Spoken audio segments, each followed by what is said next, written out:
Going on, y'all? This is your boy Kev coming to you with another video, and just got through watching my Kansas City Chiefs first preseason game of the year at home at Arrowhead, facing the Houston Texans. Chiefs lose 17-10. Um, Obviously, this was a big day. The first game, the first look at quarterback Patrick Mahomes, second year man out of Texas Tech, rocket arm. Ceiling is huge for Patrick, man. But I mean, it's preseason, I guess. It's preseason. I mean, they've been working hard, practicing up in St. Joe, you know, trying to do their thing. But I just was underwhelmed for this from the starters on both sides of the ball. I mean, offense. I mean, I really wasn't expecting that much. I mean, Andy Reid's not gonna have Mahomes chucking 60, 50, 60-yard bombs to Tyreek Hill, right off the flip. But I mean, some of the play calling, I mean, those screens and seemed like it was typical Andy Reid stuff. I mean, I just feel like that's the reason why Alex Smith wasn't successful. I mean, there was just too many times where Reid was just too conservative with his play calling. I mean, and that's what it looked like tonight, as far as from the offensive standpoint. I like Mahomes. He made some good decisions. I mean, his pocket awareness was on display in a couple plays. I mean, I remember it was one play he was getting blitzed and he did a great job of stepping up in the pocket and trying to find receivers downfield. But the offensive line, I mean, not their best performance, man. Not their best performance. I mean, he was under pressure a lot. But I mean, it's the first preseason game. I mean, but from certain standpoints, I mean, they looked okay. But I mean, two drives from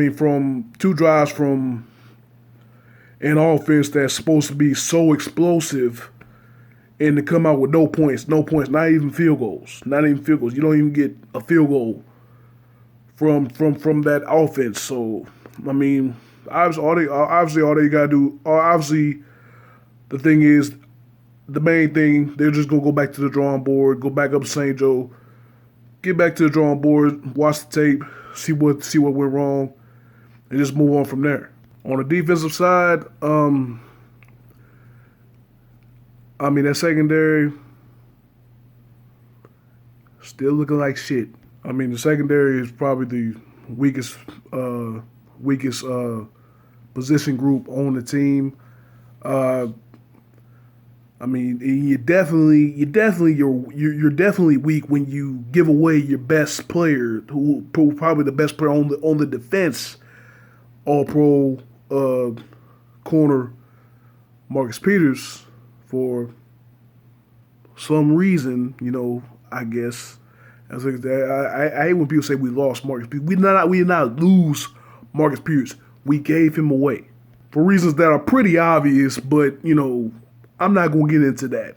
But we pick up David Anderson from the Raiders. Well, excuse me, we don't pick him up. We signs a free agency. Kendall Fuller came over in the Alex Smith trade. Um, I, I, I mean, my thing is with Steven Nelson, who played slot corner last year. He's moving to the outside, giving room to Kendall Fuller, who's the number one. I think coming into the season, he was the number one or number two. He was one of the best slot corners in the game. So that gives Kendall Fuller the inside, and for the first game, I mean, it's just typical Bob Sutton, defense. You got your corners playing 8 to 10 yards off the ball.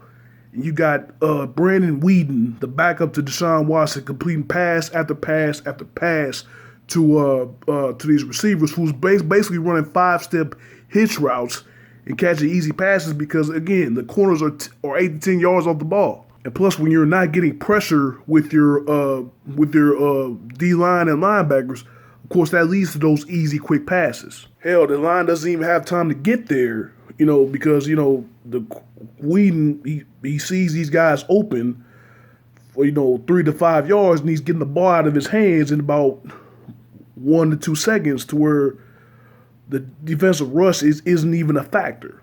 I don't know why Bob Sutton was not gone after the season. He's not gone, but Peters is gone. But I mean, that's the thing. That's the thing this year. I mean, what is the defense going to look like? What is the defense? How are they going to look? What are they going to do? And from this point on, it's a bad sign. I mean, it was a bad sign already going into the season, but watching him in his first preseason game, I'm not looking forward to watching his defense this year again. I just think there's one simple thing that Sutton needs to do, and I think he just needs to bring his corners up and maybe play a bumper run. If you're going to play man, you play bumper run. You can't give NFL receivers a cushion like that, or they're going to dink and dunk all day, and they're going to have success just like Brandon Whedon did in leading the Houston Texans to 2 first half touchdown drives. But other than that, like I said, those are my opinions on the starters. Other than that, and the young guys that came in, they look pretty cool. Obviously, the player of the game for the Chiefs' sake is Demarcus Robinson. Caught a touchdown pass on that second quarter drive with Chad Henne, who I feel got the benefit of better play calling on that in the second quarter than Patrick Mahomes and starters did. That was a heck of a drive as far as play calling, and Chad Henne and those guys executed very well, getting down the field and getting the touchdown. That was a beautiful throw by Chad Henne. Henne was like 5 of 5 on third down on that touchdown drive. Damian Williams looked really good as a running back coming out of backfield, getting more reps because of the injury to Sharkandrick West. He's still in concussion protocol. I liked how he did. Breeland Speaks, the Chiefs' first pick in the draft, the second round, 54th overall. He showed some flashes coming off the edge on that left side. It looks like he's going to be a real player. Hopefully, if D4 doesn't get his act together. I like that other kid, Armani Watts, the safety from Texas A&M. It looked like when he was in the game, it looked like he was all over the field. Armani Watts he made play after play after play. I was really impressed with him. So as far as that, like I said, some of the young guys looking good on defense. Neiman, the middle linebacker, he made a big tackle on a 4th down to stop Houston when they were going for a touchdown late in the game. I'm looking forward to the young talent, growing, progressing over time. Like I said, tough schedule this year for the Chiefs. I have them going. I have them going 10-6. It's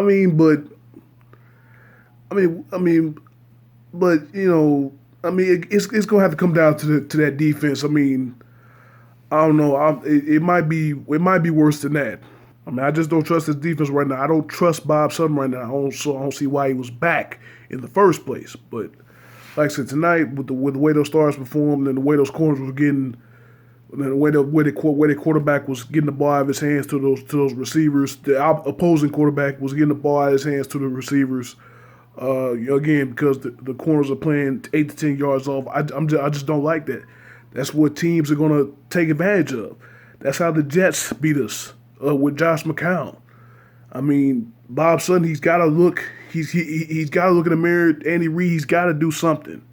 You got to do something. You can't keep going with the same stuff. You can't.